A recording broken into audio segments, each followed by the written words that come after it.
The cave mouth is a thin gray keyhole in the rock, breathing the smell of damp earth and old smoke. Inside, the women barely speak above a whisper. For weeks, they have lived on air that tastes of lye and ash, their ears tuned to the ricochet of rumors as much as to the echo of gunfire. The Americans will not take prisoners. The Americans will cut off hands. The Americans will take the babies first. Fear grows legs in the dark, and it runs in circles. Outside, the ocean keeps its own rhythms, indifferent. Somewhere beyond the ridge, a man shouts a single command in a voice neither angry nor excited, just businesslike. And it carries into the cave like a word from another planet. They scan the last inventory of what can be carried. A student nurse in a tattered blouse presses a cloth bundle of bandages to her chest. An older midwife wraps her shawl tighter around her shoulders and adjusts the sling on her left arm. The boy, whose fever she has been watching, finally sleeps. There are 2 grenades left, an unspoken insurance policy that feels heavier than their metal. A small girl clutches a chipped rice bowl. Each object is a choice. Each choice has been rehearsed 100 times in their heads. The first thing they see when they step into the light is not a rifle muzzle, but a hand, palm forward, fingers spread, a universal signal of weight. The man attached to the hand is young. Grime has whitened the creases at the corners of his eyes. A strip of cloth around his helmet shows 2 letters stenciled there, neat and small, a unit mark that means nothing to them. He speaks Japanese in a measured cadence that makes the student nurse blink. The words are too clean. This is a classroom accent, not the harsh bark of an officer. He tells them to come forward slowly, to keep their hands visible, to set down any weapons. He says the wounded will go first. The interpreter's voice is so calm, it sounds like an instruction for morning calisthenics. They are used to sound as threat, the snap of a twig, the whistle of a shell, the roar of a flamethrower as a cave is made into a furnace. But sound now arranges itself into procedures. 2 Marines step up with a stretcher. Another kneels with a canteen and tips a ribbon of water into the little girl's rice bowl, then passes it to the midwife and nods as if they are sharing a secret. The water tastes of metal. It also tastes of a promise the women do not yet trust. A corpsman moves in with a canvas satchel, his hands quick and formal. He touches a wrist, counts, lifts an eyelid, says something to the interpreter, and out comes a tag on a string with a space for a name.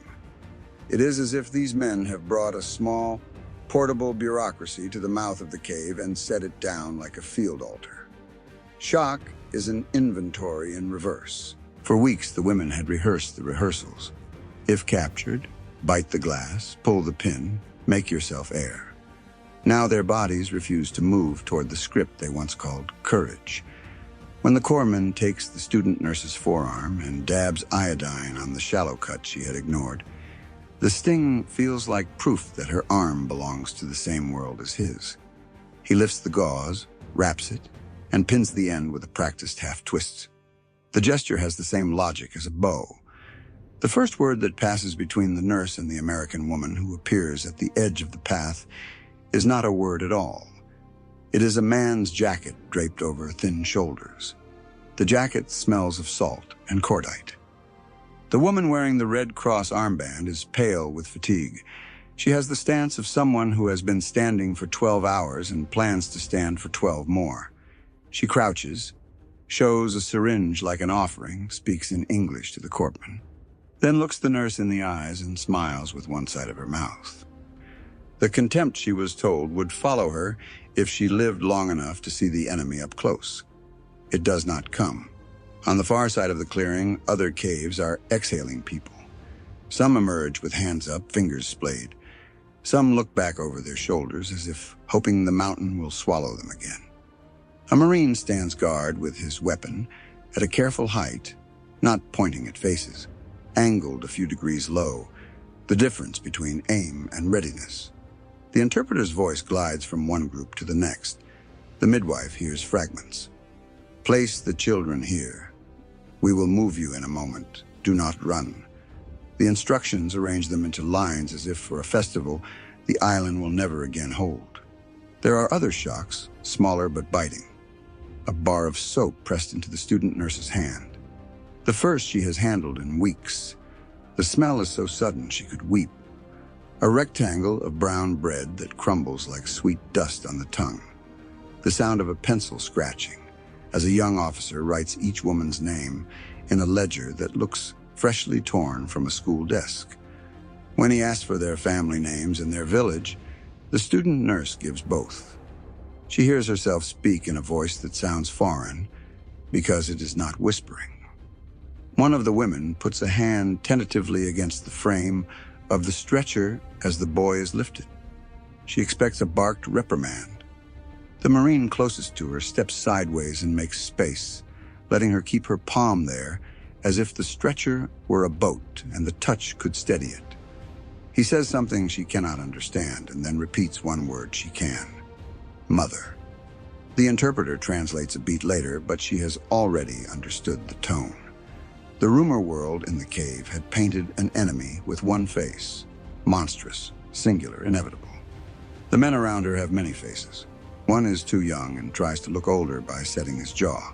One is older and looks at her with an expression she cannot name because it contains too many things at once. One is a Nisei, a Japanese American whose posture tightens when a civilian man emerges holding a bamboo spear. The Nisei speaks rapidly. The spear clatters to the ground and the moment passes like a shallow wave under the hull. The student nurse stares at the Nisei, as if he were a ghost who has wandered out of a story meant to frighten children into doing their homework. He looks back at her and blinks, not a ghost at all, just another man working a shift. There is still danger everywhere. A crack from the ridgeline makes everyone stiffen. Somewhere offshore, a ship's gun coughs, and the sound walks across the rocks. The Americans' discipline is not a spell. It could break, she knows. But it is a habit they wear like a uniform. When the first line of women is led down the path toward the clearing where trucks wait, one of the Marines counts softly under his breath in English, 1, 2, 3, 4, as if the numbers are a lullaby for himself more than for them. Only later, much later, when dusk has rebranded the world and the first taste of hot broth has stopped shaking on the spoon, does the student nurse open her cloth bundle and take inventory again. She still has the bandage roll, though she no longer knows why she kept it. She still has her mother's small hair comb wrapped in paper. The grenades are gone. She hands the cloth that had cradled them to the American woman, who uses it to wipe a child's face as if it were the most natural exchange in the world. In her lap, the triage tag lies like a name card at a formal dinner. Age, wound, pulse. The data looks like a little poem written in someone else's alphabet. She wonders if this is what the enemy had been all along.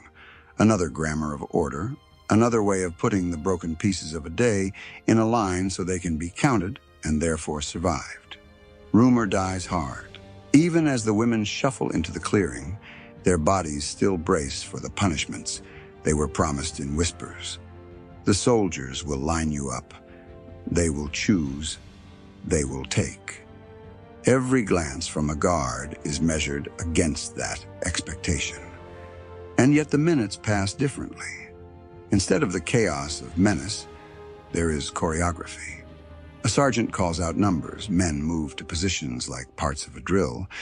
The women are divided not for cruelty, but for efficiency. The wounded in one line, the unhurt in another, children gathered where medics can see them first. The pattern is military, but it is not the nightmare they rehearsed. The interpreter's voice is the most jarring contradiction. Fluent Japanese, delivered without anger, strips away the monstrous mask propaganda had painted. He tells them to sit, to wait for water, to hold their children close. He does not bark, he does not curse, he does not leer. He repeats instructions with the patience of a teacher guiding students through a new exercise. For the first time in weeks, the women hear their own language without menace attached, and it shakes them more than a rifle butt could. One nurse waits for the blow that never comes. She lowers her head when a Marine steps near, expecting fingers to yank her hair back.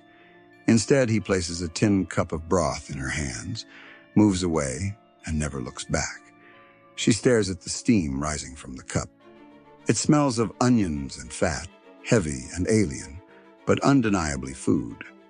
Around her, others taste coffee for the first time. Bitter, dark, too strong, and their faces crease in shock. A few laugh, nervous, the sound awkward but alive. Even laughter feels dangerous until they realize no punishment follows. The medical checks continue. A corpsman with a clipboard kneels, taking pulse counts, writing numbers. For each woman, he hangs a tag around her neck. The tag is strange: cardboard, string, and writing she cannot read. She expects humiliation, but the tags are treated with care. They are not labels of shame, but records, part of a system. Her pulse, her wound, her name. The discovery is unsettling. She has been turned into data, but data that is kept in order, as if her survival matters to someone who has never met her. The first night is a blur of guarded rest. They are herded into a makeshift pen marked by ropes and lanterns. Guards walk the perimeter, rifles slung at ease rather than leveled. A young Marine sings under his breath, a tune without words, something from a radio far away. The women freeze at first, expecting the song to dissolve into menace, but it never does. The tune drifts across the pen like a lullaby for men who cannot sleep either. Delousing powder stings their scalps. Soap is passed out in slivers and buckets of cold water follow. The midwife runs her hands over her hair, feels the grit of powder and the slickness of real lather. It is intrusive, yes, but it is also clean, and she cannot deny the comfort. They are issued blankets that smell of burlap and gasoline. Lying on the ground, they breathe through the strangeness of it. Not safety, not trust, but something unexpected. Order without violence. In the dim light, one of the girls whispers that perhaps the rumors were lies. Another hisses back that the Americans are only pretending, that cruelty will come later. Neither convinces the other. The uncertainty itself is exhausting. And yet, when dawn comes and the guards hand out bread and tins of jam, the whispers pause. The women chew, mouths sticky with sugar, and for a moment the rumors lose their footing. Shock is not a single event, but a slow erosion. Each small gesture. A guard lighting a lantern without yelling, a medic tightening a bandage with practiced gentleness, an interpreter repeating instructions until everyone understands. Chips away at the stories they carried from the cave. Fear does not vanish, but it bends, reshaped by evidence that refuses to match the script. By morning, they know at least this much. The enemy is not what they were promised. He is stranger, more complicated, and far harder to hate. And that realization is its own kind of captivity, one they will spend many more nights trying to understand. The midwife sits beside her, eyes closed, lips moving as if she is replaying the day frame by frame. When she opens them, she looks not at the Americans, but at the other women. Some are already asleep in a drift of blankets that smell of truck canvas and rain. Some stare into nothing, their faces turned to where the cave is, though the cave is now behind a bend and a guard post. After a minute, the midwife says, to no one in particular, that the interpreter's Japanese sounded like a teacher reading a proverb aloud. The student nurse nods, though she cannot say which proverb would fit a day like this. Down the slope, the trucks grumble, and the sea answers in its iron voice. A GI walks the perimeter with a flashlight, checking the ropes that keep the blankets from blowing into the dark. When the beam slides past, the women flinch, then settle. The light feels like another invention. Intrusive, practical, oddly generous. The student nurse watches it draw a bright line over the metal cup by her knee. She could not have imagined such a line in the cave. The cup looks larger in that light, not because it is big, but because the light says it will be there again in a minute, and again after that, and after that. Repetition is a kind of mercy. When she finally sleeps, it is not the sleep of surrender. It is the sleep of someone who has been taken into a system that will, for a few hours, make decisions on her behalf. What time to eat, where to sit, when to ride, how to line up, and who finds, to her astonishment, that she is grateful for this theft. In the dream she has, the cave has no mouth. It is a sealed clay pot. In the dream, she presses that pot into the hands of a stranger in a foreign uniform and says, "Please carry this. It is heavy." The stranger does what she asks, and when she wakes, her fingers still feel the relief. The morning will bring forms to sign with a thumbprint, a cue for the latrine, an explanation of what will happen next. It will bring the first joke, terrible and kind, from a guard who is trying to be human at the edge of hell. It will bring the taste of coffee so strong it is an insult and a rescue at once. It will bring the sight of the Nisei interpreter leaning against a post and staring east as if the direction itself were a language he is trying to relearn. It will bring, above all, a rediscovery of her own voice at a normal volume. She will say her name, and it will sound like a small bell rung at the beginning of class. The lesson will be difficult, and it will save her life. They were not soldiers in the way most of the world imagined. Few carried rifles. Many had never been trained to march. Yet the war had drawn them into uniforms and armbands, pressed them into caves and hospitals that lay too close to the front. Some were girls barely out of school, drafted as student nurses and auxiliaries in the last desperate months. Others were older women, midwives, clerks, teachers, whose duties turned into triage when the front collapsed around them. And some were simply civilians who had fled into tunnels for safety, only to emerge into the arms of American patrols when supplies ran out. On Okinawa, they called them the Himeuri. More than 200 schoolgirls, aged 15 to 19, conscripted to serve in field hospitals cut into the limestone hills. They had studied literature, mathematics, poetry, and now they carried stretchers slick with blood, wrapped wounds with rags, and wrote down names of men who would not live until the next sunrise. Propaganda told them they were part of the war effort, yet no one prepared them for the concussion of artillery or the smell of flesh burned in cave fires. Their teachers, pressed into service alongside them, tried to keep order, but by June of 1945, the caves had become slaughterhouses. When the lines broke, surrender was not a plan. Death was. And yet some survived long enough to be taken prisoner.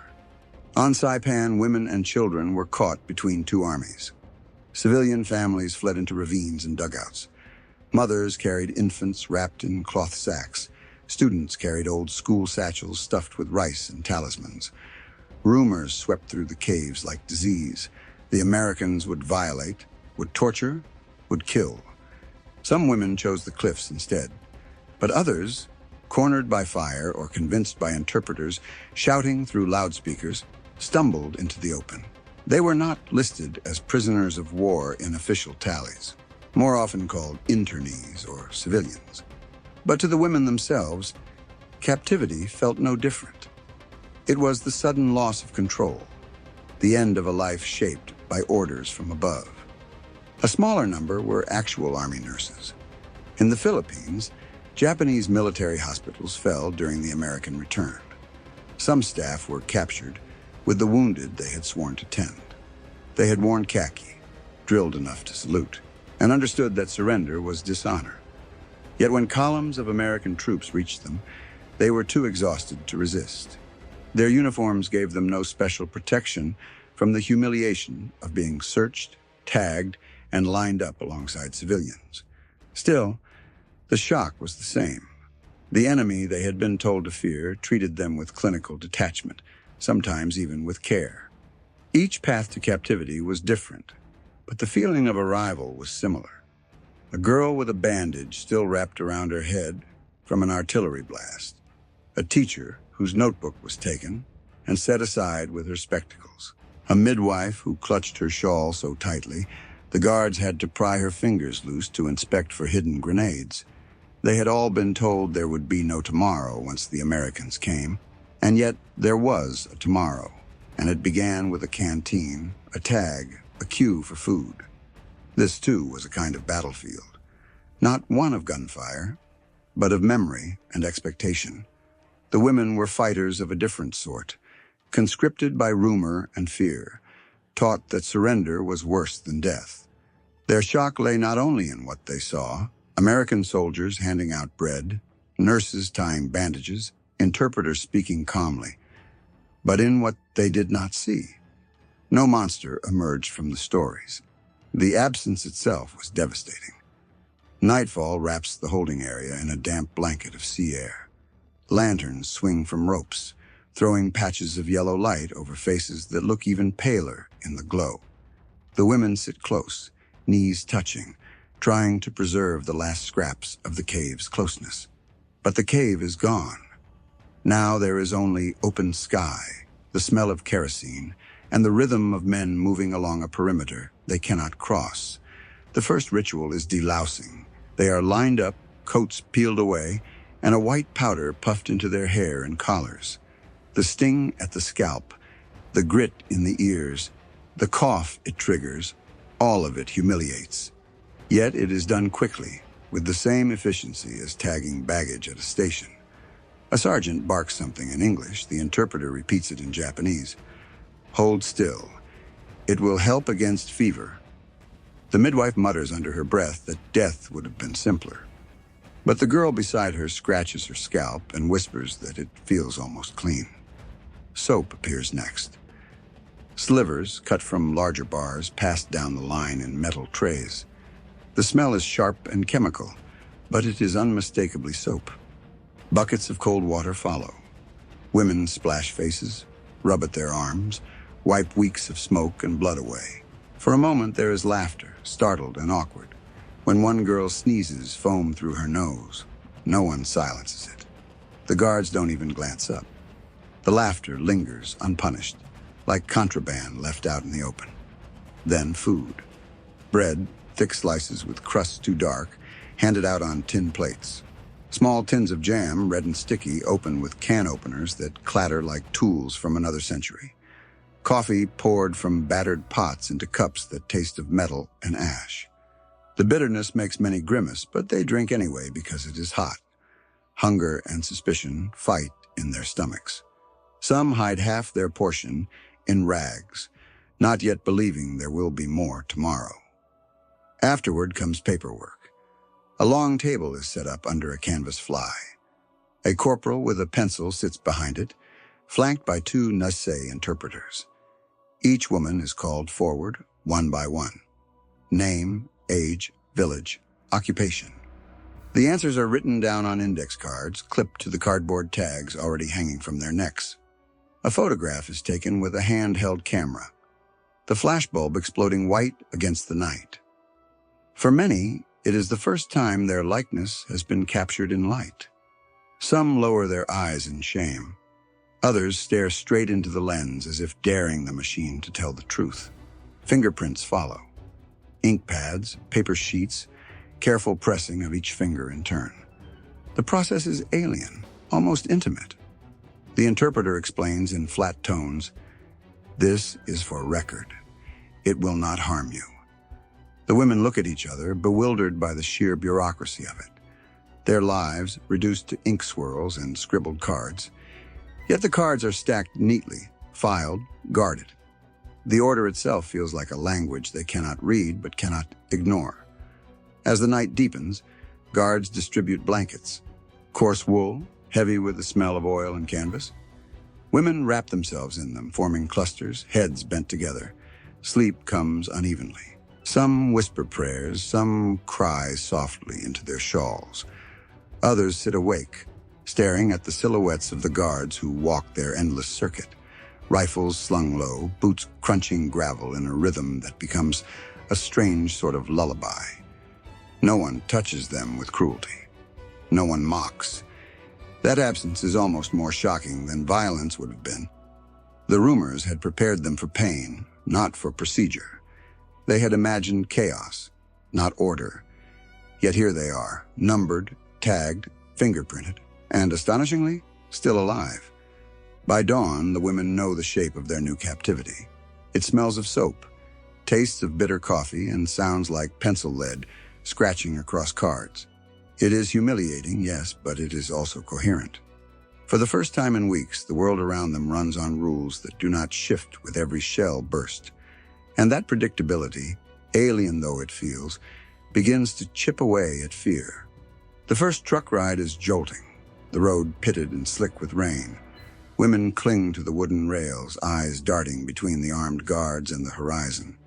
They are driven not to a prison, as they expect, but to a canvas city laid out on a rise above the sea. White tents, neat in rows, the Red Cross painted large and bold on canvas flaps, visible even from the air.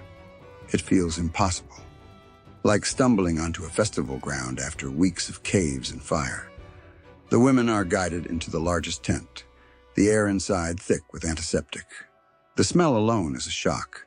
Sharp alcohol, iodine, something clean and chemical that burns the nose. Rows of cots stretch in both directions, each with a man or woman lying still, some groaning, some asleep. Americans and Japanese are both there, side by side, divided only by the space of a canvas aisle. No one had prepared them for this sight. Enemies tended in parallel, each body reduced to a patient. A nurse approaches, but she is not Japanese. Her face is pale, her hair pulled back under a cap, her uniform crisp in a way that looks unreal after months of tatters. She carries a tray of syringes, moving with brisk efficiency. When she stops at the student nurse's cot and ties a band around her arm, the young woman flinches, expecting pain or humiliation. Instead, she hears the interpreter's calm voice. Plasma. To strengthen you. The needle slides in. Coolness spreads up her arm. She watches the clear fluid drip, drop by drop, into her vein. The sensation is frightening, but also strangely soothing. Other procedures follow. Shrapnel removed from a calf. A wound flushed with clear water that stings with iodine. A dental exam that feels absurdly civilized. A mirror, a light, and the instruction to open wide.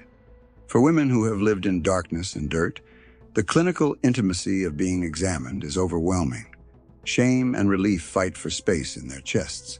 The midwife, who had clutched her shawl through everything, is astonished when a nurse quietly asks about her pregnancy status. The question is clinical, asked without judgment, and accompanied by a tin of vitamins pressed into her hand. The idea that an enemy would consider such a detail almost breaks her. She swallows the tablets and feels their chalky weight on her tongue, as if they were proof of some hidden kindness. They are deloused again, their hair combed through by orderly hands. Wounds are rewrapped in fresh gauze, and each woman receives a gown to wear inside the ward. The garments are too big, sleeves hanging like drapes, but the clean cotton is a revelation. One girl weeps silently into her collar, overcome by the sensation of cloth that does not smell of smoke. What shocks them most is not only the treatment, but the routine of it.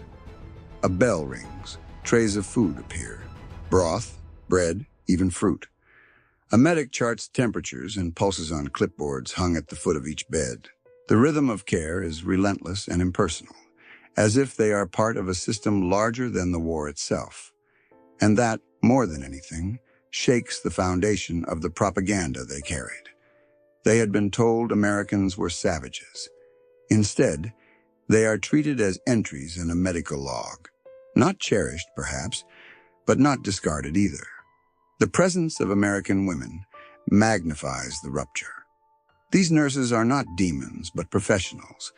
They speak in firm voices, smile rarely, scold gently when a patient fidgets. To the Japanese women, their existence is bewildering. They had been taught that womanhood in war meant sacrifice, silence, obedience.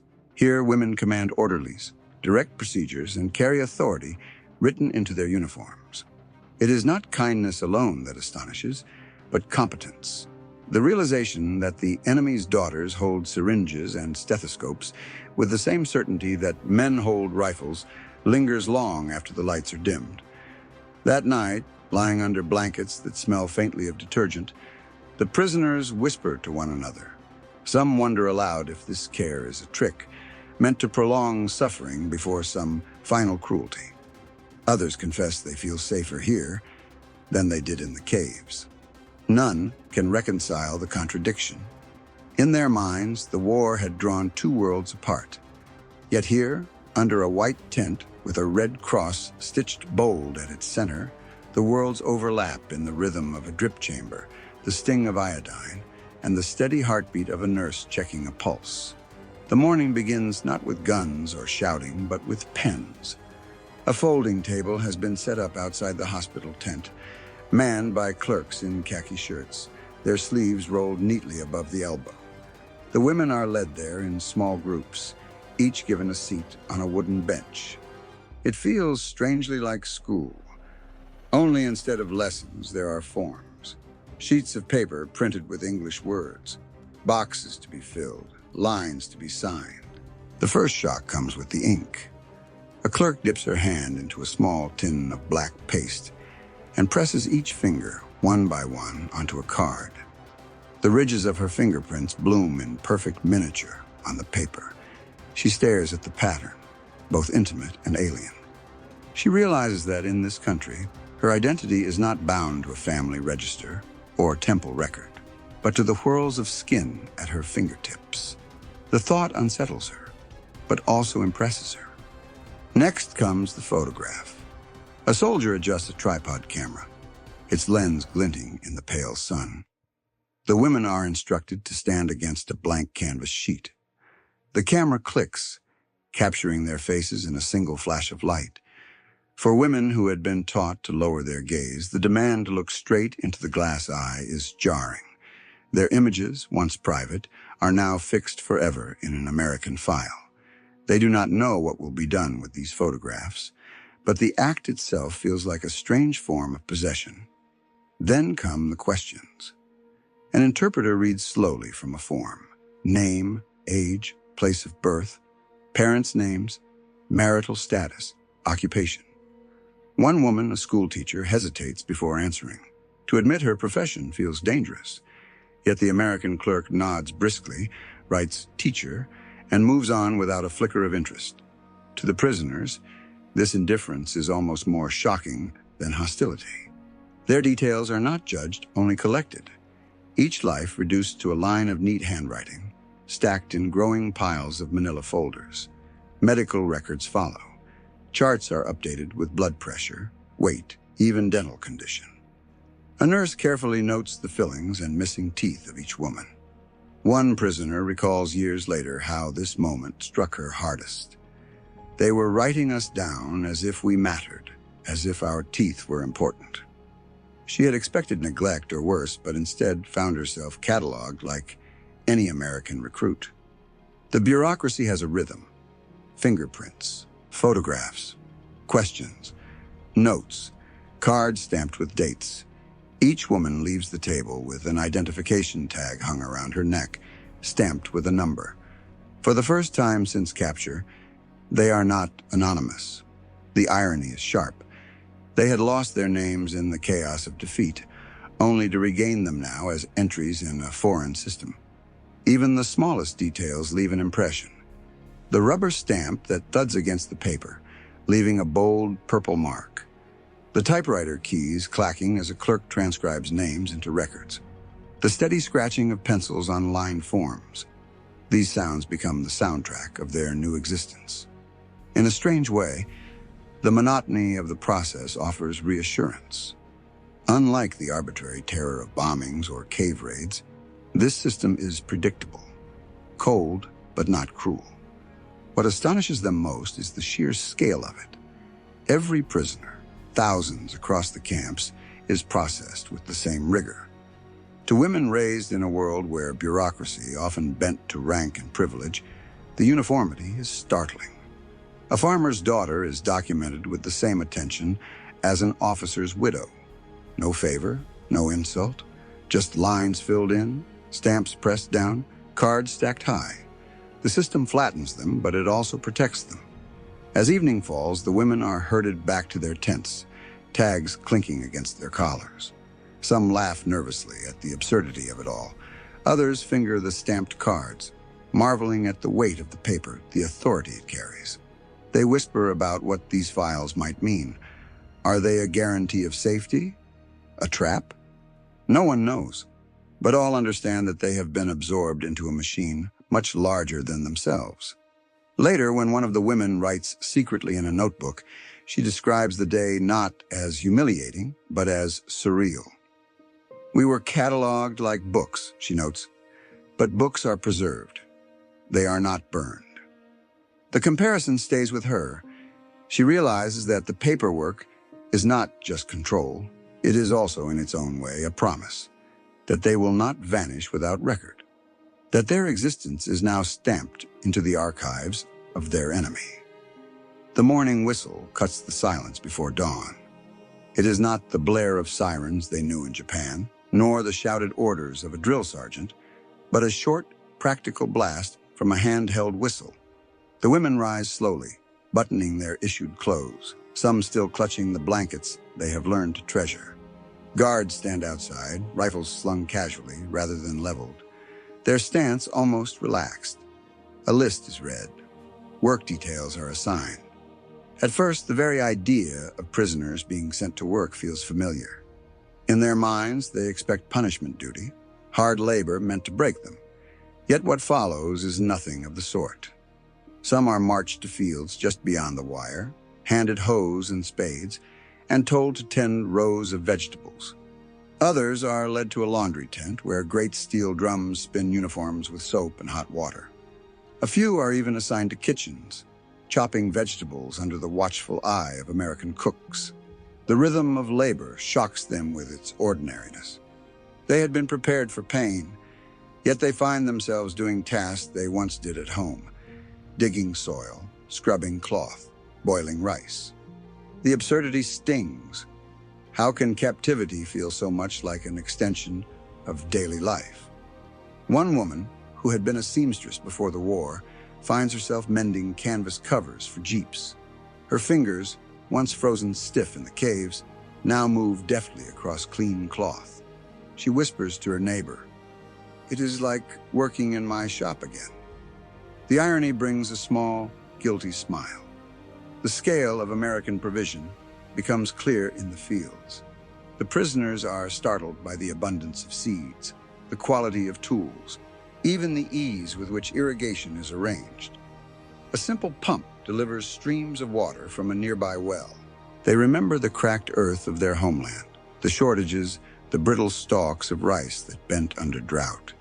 Here, vegetables rise green and full, destined not just for soldiers, but for prisoners as well. To the women, this wasteful generosity is bewildering. In the laundry, the shock is different. Large drums churn endlessly, powered by diesel generators that hum steadily through the day. Soap flakes, plentiful and pungent, sting their hands, but leave the fabric almost dazzlingly clean. They had scrubbed cloth on stones for years, bending over rivers until their backs ached. To see machines doing the work with such casual efficiency makes them mutter in disbelief. One prisoner later recalls thinking, "If Japan had machines like this, perhaps mothers would not have bent their spines in rivers for generations." The kitchens provide another revelation. Meat, vegetables, sacks of flour arrive by the truckload, unloaded with practiced ease. American cooks, sweating in their aprons, joke even as they slice onions. The prisoners assigned to assist are bewildered by the sheer variety of food: tins of peaches, loaves of bread, vats of soup, slabs of beef. A young woman who had not seen fruit in years stands frozen when told to peel apples. She stares at their red skin as though they are jewels. Later, she writes in her secret notes, "I thought of my village, where one apple was divided among 3 children. Here, they use dozens for pie." What unsettles them most is the freedom within the boundaries of captivity. Work groups walk beyond the barbed wire under only minimal guard. Farmers from nearby towns sometimes watch, nodding politely at the Japanese women bent over the fields. The guards, though armed, smoke casually, and chat among themselves. It is not the suffocating presence of constant fear, but something closer to supervision. For some prisoners, the realization dawns slowly. Escape is possible, yet very few even attempt it. Where would they go? Into a land of strangers, a country vast and indifferent. The work itself, the food it brings, the small wages sometimes credited to them in camp canteens, is safer than freedom. The most disorienting part of labor is its routine. Days begin with roll call, move into steady work, break for meals, and end with a march back to the barracks. The predictability seeps into the women's bones. For the first time in months, even years, they can anticipate tomorrow. War had been chaos, each day an unknown terror. Captivity, paradoxically, becomes stability. That stability shakes them more deeply than any cruelty could. Evenings carry their own surprises. Those who worked hard receive small tokens, extra bread, a cigarette, sometimes even a piece of chocolate.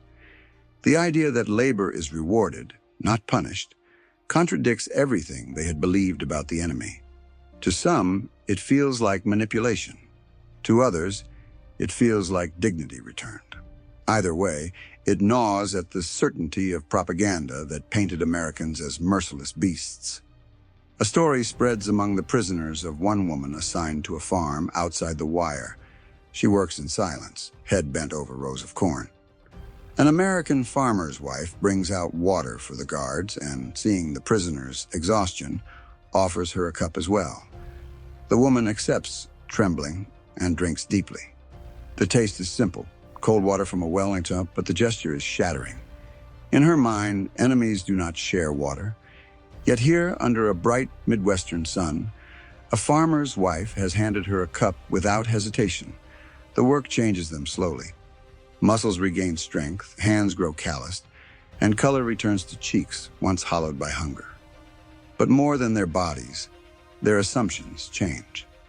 They begin to see the enemy not as a faceless monster, but as men and women embedded in routines as ordinary as their own. Farmers, cooks, clerks, nurses, not demons, not beasts, just people. The realization is more dangerous to their old world view than any barbed wire fence. That night, in the barracks, they whisper about what they saw. A sewing machine whirring with ease, a farmer's wife offering water, a guard who let them pause to wipe sweat before returning to work. These are not grand revelations, not speeches or declarations, but small acts that build into something undeniable. In the rhythm of daily labor, in the simple exchange of effort for sustenance, the enemy has begun to look human. And that realization, repeated each day under the watchful sun, reshapes captivity into something they never expected. A lesson in survival, dignity, and dissonance between what they were taught and what they now live. The first rumors spread in whispers. A clerk had mentioned mail. At first, no one believed it. Prisoners sending letters? It seemed absurd. In their minds, captivity meant silence, cut off, forgotten. But a week later, guards carried in bundles of paper, envelopes, and small pencils sharpened short. The announcement came through an interpreter. Each woman could write home. The shock was almost too much to process. They sat at long tables, blank sheets before them, staring as though at relics. For women who had scribbled notes on scraps of cloth or whispered last words in caves before fire consumed them, the sight of official stationery felt like a miracle. One nurse later described the moment as like being given a voice again. The rules were strict. Write in Japanese only. Avoid military secrets. No mention of camp locations or guards. The letters would be censored, stamped, and passed through military channels. Yet even with restrictions, the act itself was transformative. For the first time since capture, they could imagine their words crossing oceans, landing in a familiar home, being held in the hands of family who feared them dead. The first letters were hesitant, stilted. A school teacher wrote to her mother, "I am alive. I am safe. Do not worry." She left out the detail, the antiseptic sting of hospital tents, the bread that filled her belly, the shock of American nurses. But between the lines, hope trembled. Another woman, a seamstress, simply wrote, "I saw an apple today. It was red, and I remembered you." Such small images carried weight far greater than any report of battles or maps. The mechanics of the mail astonished them as much as the act itself. Clerks stacked the envelopes, pressed purple stamps, and sorted them into sacks that disappeared onto trucks bound for ports. The scale was overwhelming. Thousands of letters from prisoners of all nations passed through the system daily. To women who remembered shortages of paper and ink in Japan, the abundance of supplies alone was a shock. When replies came back weeks later, the disbelief deepened. Thin envelopes, smudged by travel, carried the handwriting of mothers, sisters, children. Some cried openly, holding the paper to their faces as if scent might carry through ink. Others read silently, lips trembling as though shaping each character twice. Families expressed both grief and relief. They had assumed their daughters were lost forever. Now they held proof of life, sanctioned by the enemy itself. The propaganda they had once believed began to unravel.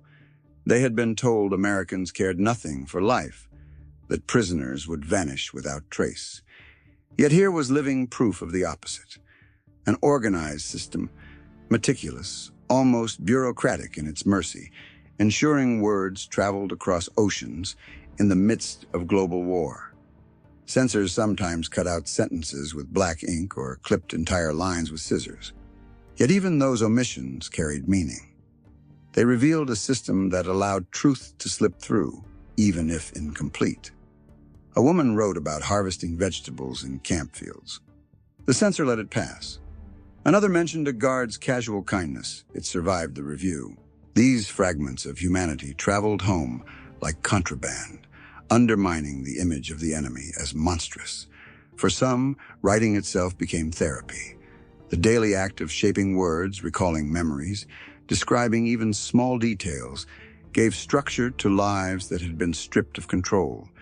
They described sunsets, camp meals, the sound of radios playing swing music, the taste of bread. These were not grand political statements, but intimate portraits of survival. The mail also introduced them to a new rhythm of time. No longer measured only by whistles and work details, days became anchored in the hope of letters. Morning roll call was followed by the question, "Will there be mail today?" Even disappointment carried weight, for it meant the system existed, and perhaps tomorrow their names would be called. The impact of letters rippled outward. Families in Japan, reading descriptions of medical care, food, and surprising kindness, began to question official broadcasts that painted American camps as death pits. The words of daughters and sisters carried more weight than the speeches of politicians. Quietly, invisibly, the war of belief tilted. The women themselves felt the change inside. They were no longer nameless captives lost in a vast war. Their identities stretched across the ocean, linked to homes that still remembered them. In their minds, this connection kept them alive, gave them purpose, and anchored them in something larger than barbed wire and routine. One prisoner later recalled her first reply from home. "My mother wrote, 'I dreamt you were alive. Now your words are in my hands.' I wept until the ink blurred." That moment shattered years of propaganda in a single stroke. The enemy had become the bridge back to family. At night, under the dim glow of lanterns, women read their letters aloud to one another, sharing joy and grief. The words mixed with the rustle of canvas, the distant hum of generators, the low voices of guards. In that fragile harmony, captivity felt less like erasure and more like a strange, suspended life. The mail, with its stamps and seals, its smudges and folds, became proof that they still existed. Not as faceless prisoners, but as daughters, sisters, mothers whose words crossed oceans and returned against all expectation, intact. The first time they saw it, they thought it was a parade. A line of Americans in shorts and shirts ran across the field, a ball bouncing between them. But there were no drums, no formations, no barked commands. It was a game, baseball. Bats cracked, gloves snapped, cheers erupted as the ball arced through the air. For the Japanese women, it was a scene both absurd and bewildering. Soldiers, the very men who bombed their homeland, laughing like schoolboys, chasing bases as if war did not exist. The absurdity cut deeper when they saw women among them. American nurses, their white caps traded for visors, swung bats with the same confidence as the men. One hit sent the ball soaring. Laughter exploded from both teams. The prisoners stood behind the wire, silent, stunned. In Japan, women's role in war was sacrifice, silence, endurance. Here, women laughed openly, played in public, shouted encouragement at men. The contrast was almost unbearable. Recreation appeared everywhere. Radios blared swing tunes in the evenings, their rhythms spilling into the camp. Soldiers gathered to dance in pairs, their steps clumsy but enthusiastic. Once, a group of nurses set up a phonograph and taught jitterbug steps to anyone who wanted to join. From behind the wire, the women watched, their faces caught between shock and envy. To see women spinning, skirts flaring, hair loose, it was a freedom that cut at the heart of their upbringing. Sports multiplied the surprise. One afternoon, a volleyball net went up. Soldiers and nurses leapt, laughed, stumbled, clapped hands in victory. The prisoners, unable to look away, whispered in disbelief. It was not the sport itself that shook them, but the equality of it. Men and women side by side, not divided by rigid hierarchies, not kept to the shadows. A POW later wrote, "I thought, this is how they live when they are not fighting, not in fear, not in silence, but in laughter." The music was another shock. Military bands had been expected, brass and drums pounding order into the air. Instead, the prisoners heard saxophones, clarinets, guitars. Swing music, fast and playful, filled the dusk. Nurses sang in harmony, their voices bright and sure. The Japanese women, raised in a culture of restrained elegance, were astonished by the exuberance. Here, even war carried a soundtrack of joy. One night, the camp staged a talent show. Soldiers dressed in costumes, some comical, some musical. A nurse sang a love ballad that hushed the crowd. A group of men performed slapstick skits that had their comrades howling. Behind the wire, the prisoners whispered to each other. Enemies who could laugh this way could not be the monsters propaganda had promised. The casualness of American men toward women stunned them most of all. They saw soldiers offering cigarettes to nurses, trading jokes as equals. They saw women answering with quick wit, unafraid to tease or challenge. It was a kind of relationship they had never imagined, not formal, not constrained, but playful, alive. The shock carried into their own conversation. At night, in the barracks, the women replayed what they had seen. One said she felt envy, another said shame, another simply disbelief. Could women truly live so openly, so freely, without being scorned? To them, it felt like seeing the future, a future their homeland had denied them. The recreation did more than surprise. It undermined the very foundation of fear. If the enemy could play baseball, dance to jazz, and let women laugh in public, then perhaps the war itself was not the simple battle of civilization against savagery that propaganda had claimed. The barbed wire remained. The guards still watched. But the image of the enemy had already fractured. The war's end came not with ceremony, but with orders. Trucks arrived, lists were read, and the women were told they would be shipped back across the Pacific. The news brought a rush of emotions, relief, fear, uncertainty. Some wept, clinging to one another, afraid of what awaited them in a homeland broken by defeat. Others stared silently at the horizon, unsure if they even belonged anywhere anymore. The journey home was long. Ships groaned across gray seas, their holds packed with weary bodies. American guards were present, but the atmosphere was different now. The war was over. There was no longer urgency in their voices, no edge of suspicion in their eyes. Instead, there was routine. Meals served, medical checks conducted, occasional attempts at conversation. For many of the women, this final passage was the strangest of all. sailing away from captivity, and yet carrying within them a knowledge they could never forget. Back in Japan, the first shock was not freedom, but ruin. Cities lay in rubble. Villages were silent, fields bare. Families greeted them with tears, but also with questions they could not easily answer. Where had they been held? How had they survived? The women hesitated, then began to tell their stories, cautiously at first, then with more confidence. And always in their accounts, certain images returned. The bread that came daily, stacked in neat piles. The nurses who moved with competence, who held authority as naturally as breathing. The letters that crossed oceans, carrying proof of life. The laughter of men and women dancing together under camp lights. Baseball games that seemed to last forever. And yes, the ice cream, the soda, the small luxuries that had once felt like impossibilities. Families listened, wide-eyed, unable to reconcile these stories with years of propaganda. How could it be that the enemy had provided care, even kindness? How could it be that American women worked alongside men as equals, commanding respect rather than silence? The stories spread, quietly at first, whispered in homes and gatherings, then more openly, in memoirs and interviews decades later. For the women who had lived it, the memories remained sharp. One nurse, now elderly, told an interviewer in the 1970s, "We were shocked every day, not by cruelty, but by its absence, by ordinary things, laughter, food, letters. That was harder to believe than any hardship."